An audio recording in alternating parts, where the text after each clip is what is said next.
Hello and welcome to Gardening at 58 North. So in this video I'd like to show you how to selectively prune shrubs so that you can keep them back and keep them at a small size, but without having them look like they've been manicured or pruned really hard into like a hedge or something like that. So the most common way you would keep on top of a plant like this would be just to get a hedge cutter or clippers and cut a straight line. Now the problem with that is if you want it to look nice and natural, if you cut it with a hedge cutter, you'll get a straight line. What will then happen is all the buds from further back will grow forward into that line, and where you cut the buds at the edge, they will bush out as well. And within a few years, what you'll end up with is just a hedge basically. So what I've been doing on this plant here is I've been selectively pruning this for several years now to keep this more naturalistic effect. So you can see it's not a wall of green. There's lots of different layers to where the branches come out from. There's lots of gaps and spaces as well. And it's just more of a natural appearance. Now, this one I've been doing it quite tight, so it's not as naturalistic as it could have been. I could have staggered the cuts more and had it really looking naturalistic. This is right next to a path, so I'd really have to keep it nice and tight.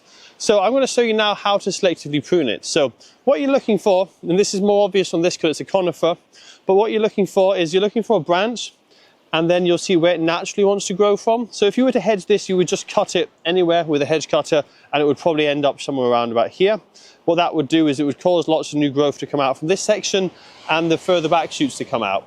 So what you want to do is get your secateurs and just selectively prune it back to where there's a natural growth habit on the plant, so such as this here. So I've cut that back there. It's taken the plant back a bit, but we've got this natural growth habit coming through.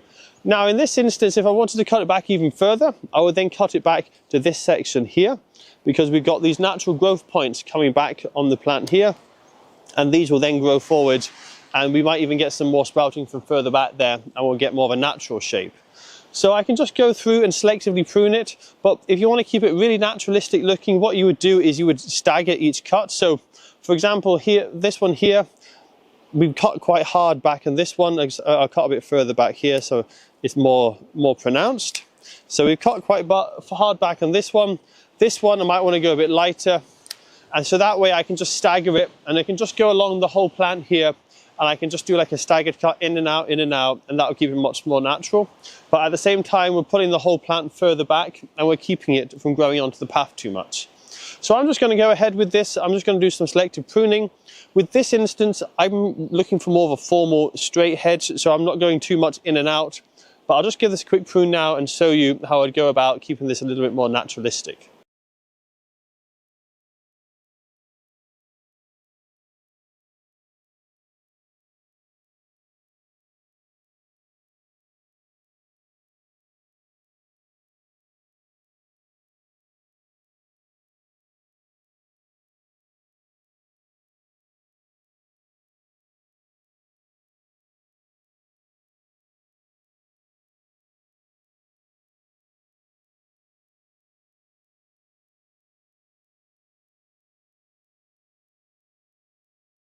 So that's that tree now pruned. As you can see, I've taken it back a fair bit, but I've got that natural undulation.